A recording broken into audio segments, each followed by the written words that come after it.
السلام علیکم، اردو خبروں کے ساتھ میں ہوں ہنا بٹ۔ آپ دیکھ رہے ہیں CID نیوز نیٹورک اسلام آباد۔ آج کی تازہ ترین خبریں۔ عالمی ادارے بھی PTI کی ماحولیاتی پالیسیوں کے معترف۔ وزیر اعظم عمران خان کا کہنا ہے کہ پاکستان تحریک انصاف کی ماحولیاتی دوست پالیسیوں کو عالمی سطح پر سراہا جا رہا ہے۔ تفصیلات کے مطابق سماجی رابطے کی ویب سائٹ ٹویٹر پر وزیر اعظم عمران خان نے اپنے پیغام میں کہا کہ عالمی ادارے کورونا وبا کے دوران سرسبز پاکستان کے ایکشن پلان کے معترف ہیں۔ گرین ریکوری پروگرام اور کلائمیٹ ایکشن پلان کو عالمی سطح پر پذیرائی ملی۔ اسلام آباد سیکیورٹی ڈائیلاگ کی تاریخوں کا اعلان ہو گیا۔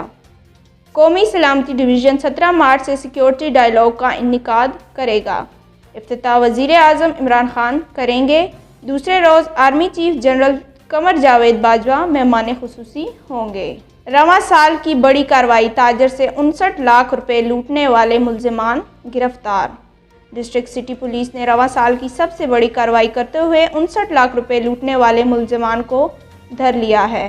تفصیلات کے مطابق ڈسٹرکٹ سٹی پولیس نے لیاری کے علاقے مرزا آدم خان روڈ پر کامیاب کارروائی کی۔ کارروائی کے دوران تاجر کو لوٹنے والے 2 ملزمان کو گرفتار کر لیا گیا ہے۔ مودی کی سازشوں میں نون لیگ حصہ دار بن گئی ہے۔ معاون خصوصی وزیر اعلیٰ پنجاب ڈاکٹر فردوس عاشق اعوان کا کہنا ہے کہ مودی کی سازشوں میں نون لیگ حصہ دار بن گئی ہے۔ تفصیلات کے مطابق لاہور میں پریس کانفرنس کرتے ہوئے فردوس عاشق اعوان نے ایک بار پھر مسلم لیگ نون کو آڑے ہاتھوں لیتے ہوئے کہا کہ ان کے قریب جمہوریت کا مطلب صرف اقتدار کا حصول ہے۔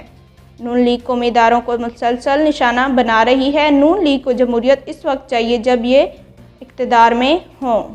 انہوں نے باہر بیٹھے کرداروں کو اپنی توپوں کے دہانوں پر رکھا ہے۔ اراکین اسمبلی اور انتظامیہ کی غفلت، گلستان جوہر مثالستان بن گیا۔ گلستان جوہر کے خوبصورت علاقے میں سیوریج کا نظام درہم برہم ہے، جس کی وجہ سے جوہر اب جوہر کا منظر پیش کر رہا ہے۔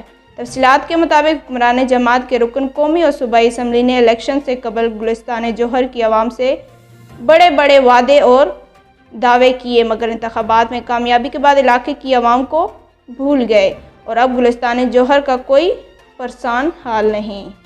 کورونا کیسز میں اضافہ، 24 گھنٹے میں 2500 سے زائد کیسز رپورٹ۔ کورونا کے مثبت کیسز میں خوفناک حد تک اضافہ ہو گیا ہے۔ گزشتہ 24 گھنٹوں کے دوران مزید 2664 کورونا کیسز رپورٹ ہوئے۔ اس کے ساتھ آج کی خبریں اختتام پذیر ہوئیں۔ محترم ویورز، آپ کا سپورٹ ہماری ترقی ہے۔ ہم آپ کے لیے روز نئی اور بہترین نیوز لے کر آتے ہیں۔ لائک بھی بنتا ہے، شیئر بھی بنتا ہے۔ ایمانداری کے ساتھ اپنا خیال رکھیں اور دوسروں کا۔ اللہ حافظ۔ You are watching CID News Network Islamabad.